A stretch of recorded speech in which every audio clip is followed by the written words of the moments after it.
All right, we are back. Mars Live episode 4. And it's been an eventful week because I must confess, it was me that said Ship 40 should be sunk. It was taking up too much resources, too much attention, because I'm the type of person that, I live for progress. There's a parallel. I'm a huge fan of a particular football team in the UK. I won't say which one because I don't want to cause any contention. But we've had great players come and go over the years. And while they were serving the team, I was super grateful for the fact that they were there and everything they contributed. But once they moved on, be it to another club or maybe they retired, I very quickly appreciated what they did, but I was on to the next thing. I would move on. I know some of those people are classed as legends today, which is fair enough, and I still see them that way, but they're almost revered to the point where, in the same way as if they were still playing. But for me, it's always been on to the new, on to the next. And I think that maybe from my point, and something that I can maybe confess to, is there was maybe an element of impatience with regards to wanting to see this program to continue to progress. Because ultimately, from day one, it's always been about the technology to get us to Mars. And obviously, it's been, over 12 years now of building out. I appreciated what Ship 40 did. I appreciated the fact that it was the first ship to return without exploding. The heat shield fared very well. But ultimately, what I was hoping for was an announcement for Flight 14, where we could get on to, the next step, always looking forward.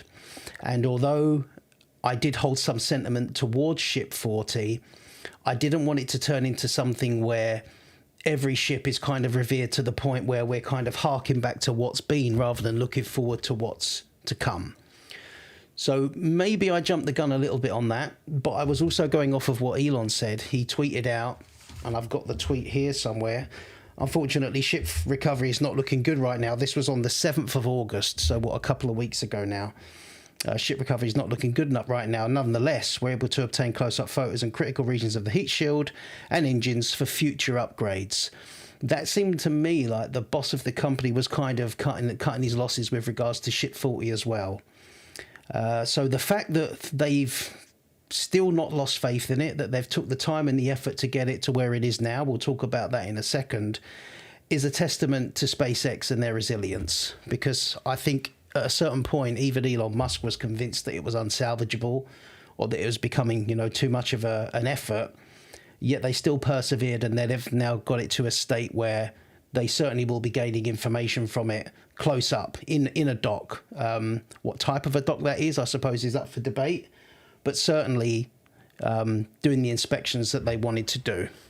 So just as a little, a bit of a time lapse, the 24th of July was splashdown, the softest in the program's history, upright, intact, it didn't explode, floating, a picture-perfect launch for a Starship, probably the best one we've ever seen.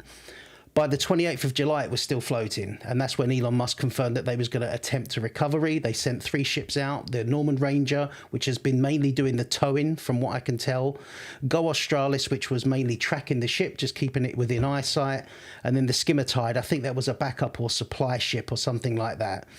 The interesting thing to note is that after a few, maybe 10 days, there was no tow line. I believe they use a tow line to stabilize it, but they quickly realized that they couldn't tow it with a tow line how you would in the traditional sense, because they was towing it from the engine section. And that was obviously not designed to float or clear the water. So it was probably collecting water and digging into the ocean. So what they did was they strapped a load of fenders around it, like floating devices, and almost lassoed it and towed it that way. It's been moving very, very slowly, 1 or 2 knots, which is basically a crawl, and it's faced 15 to 20 mile an hour winds, a 3-meter swell, and Dampier, the place in Australia where we thought it was heading to, which was reported, that never happened. It's been out there approximately 24 days now. And then all of a sudden, it almost seemed out of nowhere, we got reports from a very small place called Christmas Island. I've got a confession to make as well. Last week I said that Christmas Island is the place with all the head statues. It's not. That's Easter Island. I'm obviously getting Christmas and Easter mixed up, so I'll hold my hands up on that one. Christmas Island is the one with the crabs, if you've ever seen the David Attenborough documentaries. But then we got some news from the Christmas Island residents. First of all, Dave Watchorn, the Christmas Island Tourism Association. We've heard some rumours that SpaceX might be coming to Christmas Island, and it was just there, and it was huge. And then we've got Chris Bay, who's a photographer on Christmas Island. He said it's the talk of the town. Everyone's driving along to little vantage points to try and get a view of it. And then Rachel Kakera, a cafe owner. I don't think it's anything like that we were expecting. So, yeah, it's arrived at Christmas Island. Congratulations, SpaceX, on, what they've done there. I wrote it off. They didn't. And I suppose that's a testament to SpaceX. So the first thing I just want to quickly take a look at is some of the absolutely stunning pictures that we're actually getting from the ship. So these are a couple of shots up at sea. Brings a whole new meaning to the word sea level Raptor. I mean, it's literally lassoed around the engine there. It just proves how tight and strong they are, that it's, it can bear all that weight of being, even if it's just held in place. Those engines are built to, withstand huge forces. So basically dragging it along by the engine is probably no problem for something that's engineered that well. And I mean, just look at that. That's just an incredible picture, in my opinion. And to be honest with you, the heat shield, other than the parts that have obviously been lapped on by the waves, the heat shield looks to have fared remarkably well. I mean, even the parts that didn't get wet, they would have been exposed to salt and, the weather and the winds. It still looks pretty impressive. And along the bottom there, you can see those fenders or those rafts, which are obviously there to keep it in place. We've got a lovely video here of it being dragged in. Oh, a nice interstellar overlay as well.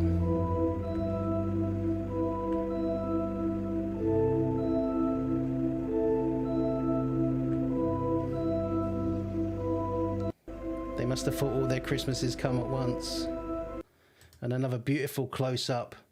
We can see there's quite a bit of damage to the one of the the forward flaps, which is understandable because they probably took a beating as they went up and down on the waves.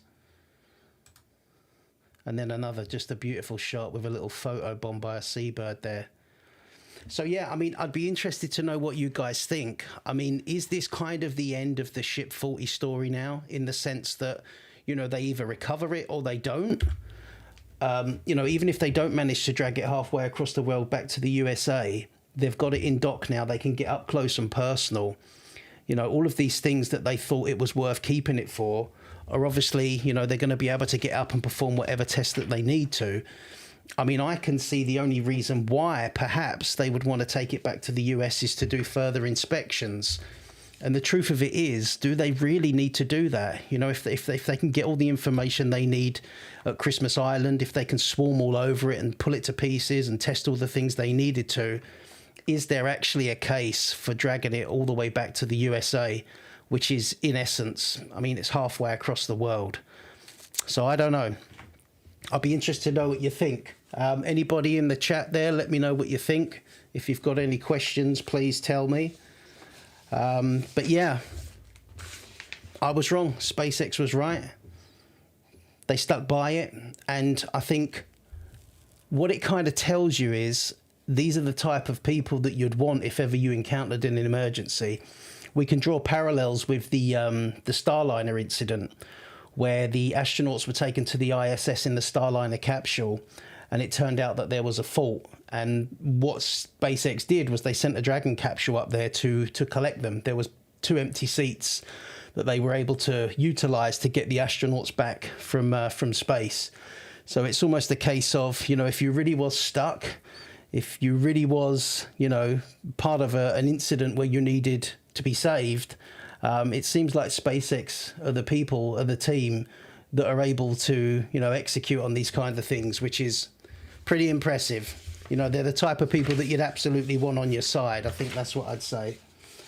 So yeah, I've got a few things to touch on, more personal stuff than anything else. It's been a real crazy few weeks. I've got young kids and it's been the school holidays, and just finding the time to follow along, to plan out videos, to execute on ideas has been nigh on impossible. I wanted to go live tonight because I do know there are people that are supporting me, and I really do appreciate that. And I promise a live stream every week regardless. So I thought the most important thing was to stick to that timing, to make sure that I showed up for the people who are supporting me, and I do appreciate every single one of you. But it's been tough. Thank God the kids are back to school in around about 14 days time.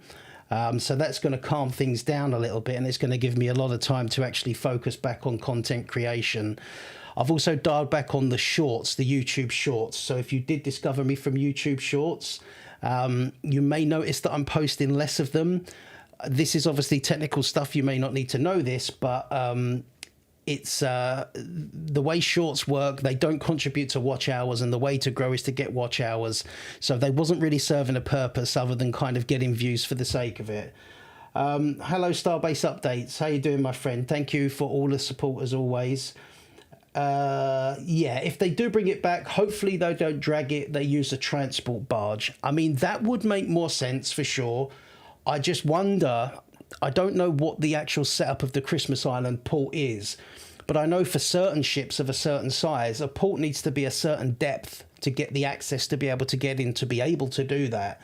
Whether the port at Christmas Island can serve that purpose, i.e. whether you can get a ship that which would be big enough to get in there to actually get Starship onto it, is another question, and I genuinely don't know the answer to that.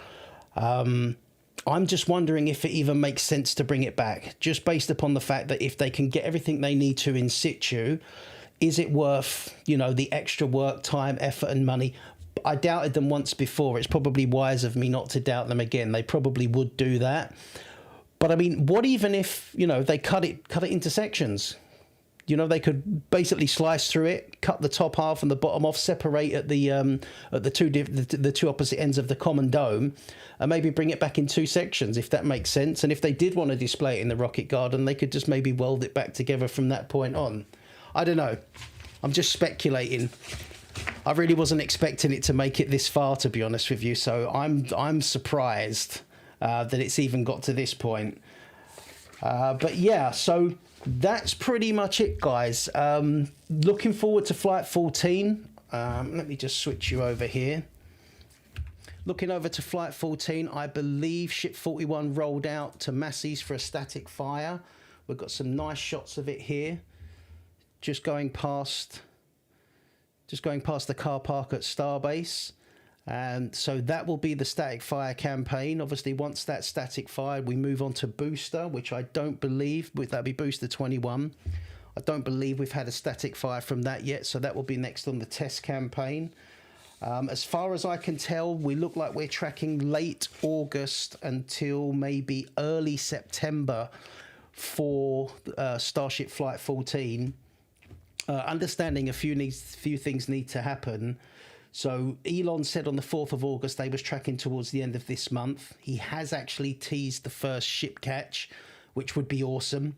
I'm a little bit hesitant to say that that will happen. As I mentioned before, I think if it can go orbital, if it can deploy the real satellites like they're planning to do, the first genuine orbital V3 satellites, that would be great. First genuine payload in space, because obviously the previous ones deorbited. They was just up there for testing. And then obviously the static fire, if that happened tonight, I've not managed to catch that, but that could have happened for ship tonight. But we still need to see that for booster as well. And then the FAA license, the FAA modificated license, if they are going to, I mean, he even said, Elon, that they was actually thinking of doing a booster. You know, they've applied for a license for a booster and a ship catch. Now, I don't know whether that would be possible. I mean, maybe just get the license, so if they do then roll on to Flight 15, they can issue, they don't need to issue a new license for that profile. So if you get the license for the booster catch and the ship catch for Flight 14, even if you do neither, that license, providing there's no mishap, should carry over to Flight 15. So maybe it just saves them having to, to reapply. But I'm pretty sure if they if they go for the ship catch on flight 14, which again I'm not certain they will, they certainly won't try the booster. Surely not. You know, surely they want to get it controlled and hovering over the Gulf of America before they even attempt that. It just doesn't make sense to me. But I just think it's you know, if you're getting a modification for a ship catch, it probably makes sense to get the modification for the booster catch as well. So we still need that. But what we usually find is that the launch licenses, especially for the past 5, 6, 7 flights, they have all come around about a couple of days before actual, no earlier than launch date. It's almost as if the FAA and SpaceX are kind of really working together closely now, and SpaceX pretty much know when a license is going to arrive weeks before it does, because they go through all the prep work and they seem to time it absolutely perfectly every time. And that wouldn't be the case if it was not kind of internal conversations happening. Basically saying, look, it's going to come on this date as long as everything's okay. So yeah, that's obviously, you know, the next step. And then yeah, so we're looking at dates, end of August, maybe the start of September. There's no actual information on this. Bear in mind the static fires haven't happened yet, so we can't be certain.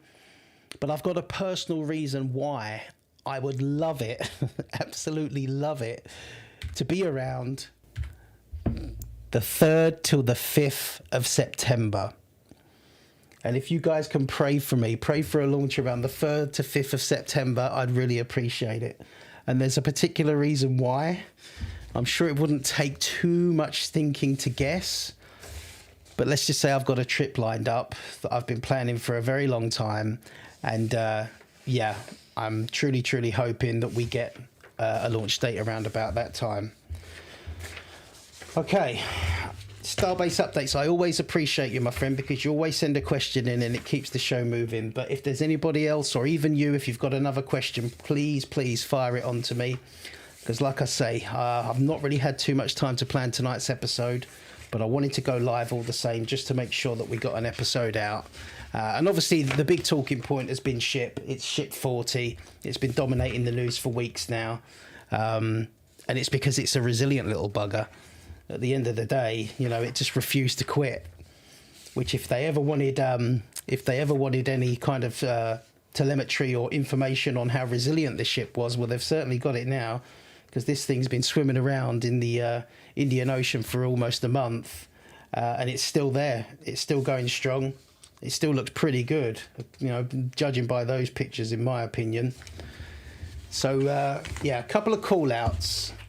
First and foremost, I just want to say a couple of call-outs. Number one, to Starbase Updates. Starbase Updates, you're an absolute superstar. I really appreciate you showing up for me. The questions you send, the interaction, the engagement. What I can promise you, Starbase Updates, is that the last couple of weeks have been a bit tough for me just to kind of get things in order.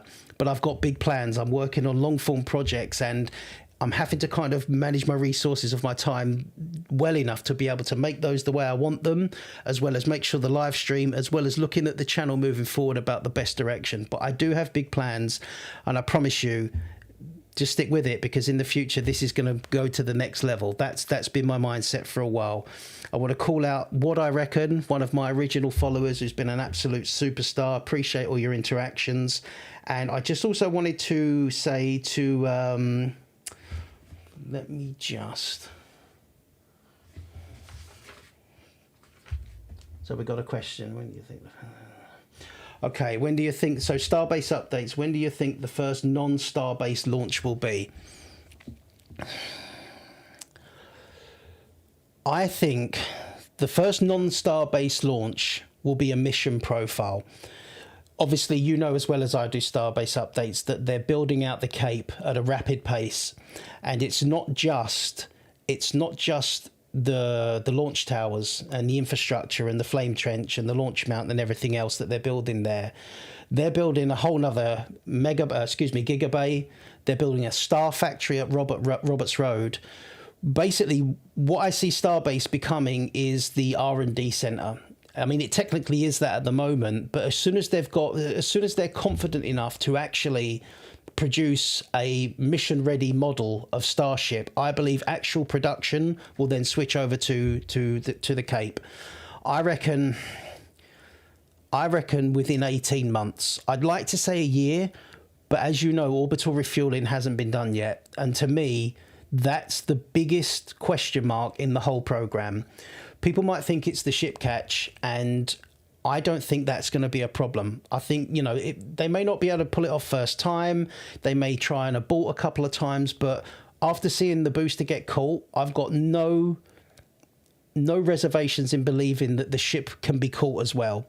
It's going to look incredible. It's going to blow people's minds, but it's just really a continuation from what they've already done so well with Falcon 9's super heavies. It's just kind of the next stage. More complicated, more kind of perilous, yes, but totally achievable.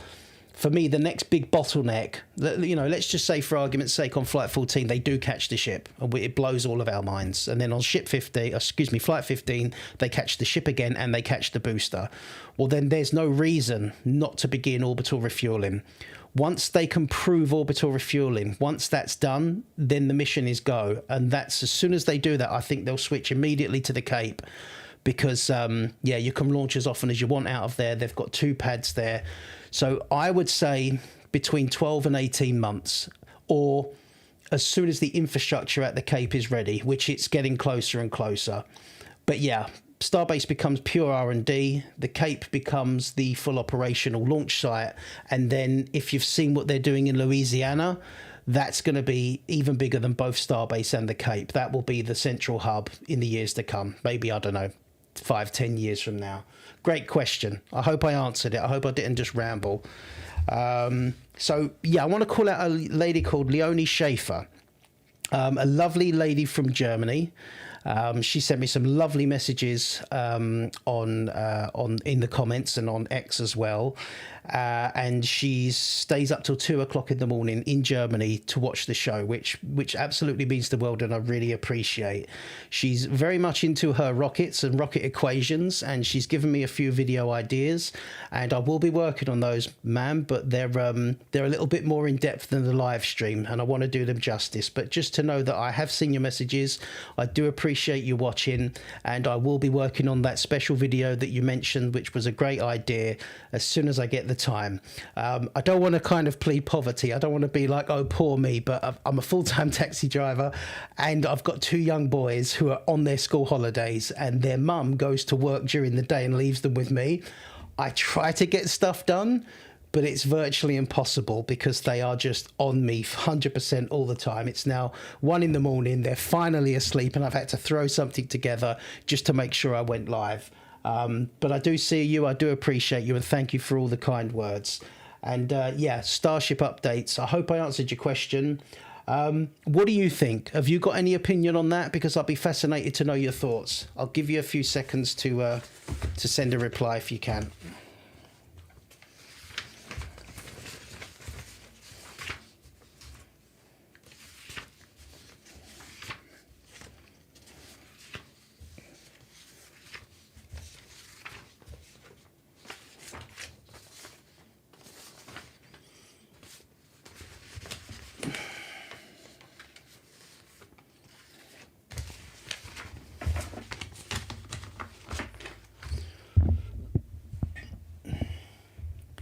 All right, so I'm not sure if you're not able to type that fast, but yeah, I'd be interested to know about your thoughts on the Cape Starbase updates.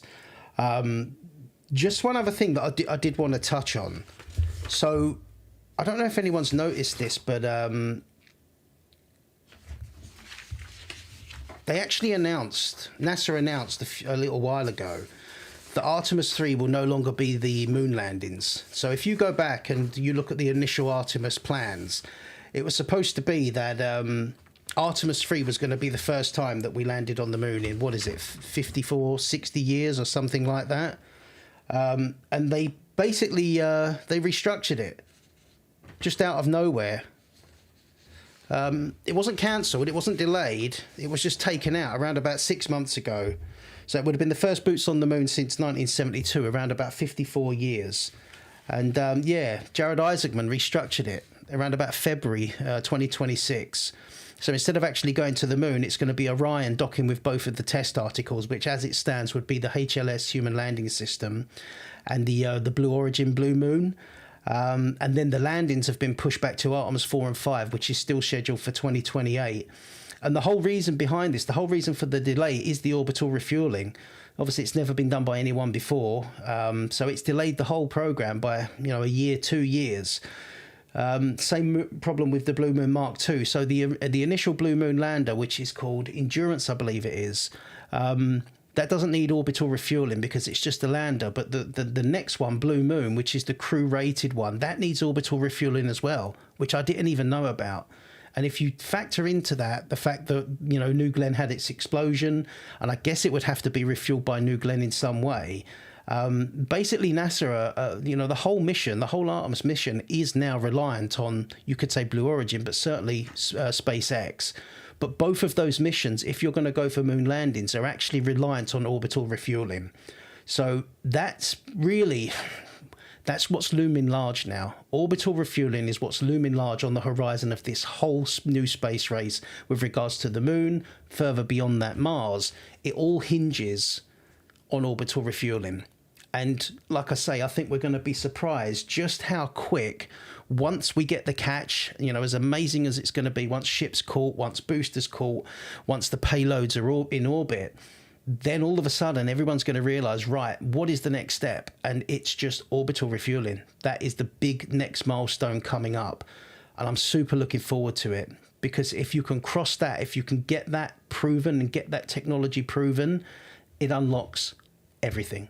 And when I say everything, I don't just mean the moon, I don't just mean Mars, I mean the whole solar system unlocks, and the new space race, the gates open. And we can really, really start to push out beyond, for the first time in 60 years low Earth orbit, which, it's a shame that it's taken this long to get to it. But it's something that, is going to, really be an amazing thing to witness. Starbase updates, how you doing, my friend? So yeah, I think about flight 17 for a launch from the Cape, but it would be produced in Starbase and shipped over. That's interesting because we're on 14 now, assuming it launches end of August, early September. So the next one would be 15. What are we saying, before Christmas, surely? I mean, it depends how it goes, but let's say everything goes fine. We've got ships 42 and boosters 22, that they're in production. They just need to come out and do their testing. That would be flight 15. 16 maybe by the end of the year. So 17, you're probably looking at first quarter 2027. Will the Cape be ready by then? I know they've got 2 pads, and I know one is further forward than the other one. I understand what you're saying. They'll probably barge it over there, which makes sense. But yeah, that's a pretty tight timeline. That for me, that would probably be first quarter 2027. Would you agree that that's probably an ideal timeline for flight 17 at least? Because if so, we're talking about 6 months. You really think it could be that quick? I guess we're looking at it in 2 different ways, and you're probably right, because I'm thinking that all the infrastructure needs to be in place at the Cape to be able to launch. But what you're saying is, as long as the tower and the deluge system and the launch mount is all ready to go, why not? I mean, the only thing I would say, you're probably right. They'll probably send a Starship from Starbase over there, but there'll be lots of testing. They'll need a test article just to put on the stand to make sure the clamps are working, the deluge system. There'll probably be 2 or 3 months worth of testing before a flight actually makes it. But it's an interesting timescale, and you could be right. I guess it'd be fascinating to see. What I do know is the minute that we've got, what would it be, 4 launch mounts or 4 launch towers online, that changes the game, because everything so far has been based around 1 launch tower. We're getting the second one coming in Starbase soon. That doubles the cadence. And then we've got 2 at the Cape, which quadruples the cadence. So you can imagine what a difference that's going to make to the program. But yeah, just going back lastly to Jared Isaacman, he actually put out something the other day, and this is what I was working on. I didn't manage to flesh it out fully, and I apologize for that. But yeah, the Artemis mission, it's basically all dependent on orbital refueling. So, next year they're planning to do the rendezvous, and we've got the SLS stacking already taking place. Apparently there's going to be a wet dress rehearsal of the Space Launch System in November. There's nothing stopping them launching that with the Orion on top, and then obviously hopefully rendezvousing with Starship. Not too sure they'll be able to do that with the New Glenn lander. It all depends on Blue Origin's timelines. But yeah, and then he actually mentioned in a news conference, the Max Power news conference the other day, that they're looking to do testing on the spacesuits in a couple of years, the new Axiom spacesuits, and then one of the guys at NASA, the Inspector General, NASA Office Inspector General, said the suits may not be ready until 2031. So he basically contradicted Jared Isaacman in the same interview. Here we are, April the 20th. Jared Isaacman on X. I'm confident that when NASA are ready to land on the moon in 2028, our astronauts will be wearing Axiom suits. And then on the same day, the NASA Office Inspector General said the suits may not be ready until 2031. And apparently Axiom picked a different connector. So Blue Origin is having to redesign their whole connection system if they want to use the Axiom suits. Super interesting. Just the politics of space. And yeah, it's all happening. So, guys, I'm sorry. That's all I've got for today. I was a little bit underprepared, and I do apologise for that. But as I say, it's been an absolute crazy week. I wanted to make sure I came online. I wanted to make sure that when I say I'm going to be somewhere at a certain time, I'm there. What I'm even thinking about doing, because what's happening at the moment now with the live stream is everything's kind of getting condensed into a certain time in a day, which is obviously 1 a.m. UK on a Thursday. And everything's happening so fast in the space industry that there's a million different stories that ebb and flow during the week. So I have something planned out at the start. A couple of days later, something else happens or there's a development and everything gets rewritten. So what I'm considering doing is maybe doing 2 live streams a week, maybe, you know, a Tuesday and a Thursday, or a Sunday and a Thursday, or something along those lines, where we can just basically prepare it on the day, see what's happening, get it out, and then a few days later track how it's developed. Because as we all know, this is not kind of slowing down. If nothing else, everything's speeding up. And it just feels like that when you're condensing everything down to a certain day or time, so much happens that if you plan out on one day exactly what the show is going to be, 2 days pass, the picture changes completely, and you have to basically cast it all aside and start again. So I'm seriously considering doing that. Let me know what you think. And like I say, you know, it may even be like a 30-minute thing once or twice a week, rather than trying to make it 45 minutes just once a week and condensing it, you know, all down. And let me know about the timings, because, you know, we've got certain people here that are showing up regularly, which I really appreciate. Starbase updates being one, Leonie Schaefer being another. If there's a time that suits you better, maybe an hour earlier or an hour later, probably earlier from what I can gather, then let me know and I'll try and work around you guys, because, you know, you basically are the show. You're the reason for showing up. Yeah, we've got lots of other long form bits of content in the works, but I'm trying to do them as professional as possible, kind of in the style of the Raptor video that I did, which took me about 2 weeks. But yeah, big plans, just trying to figure it all out in my head.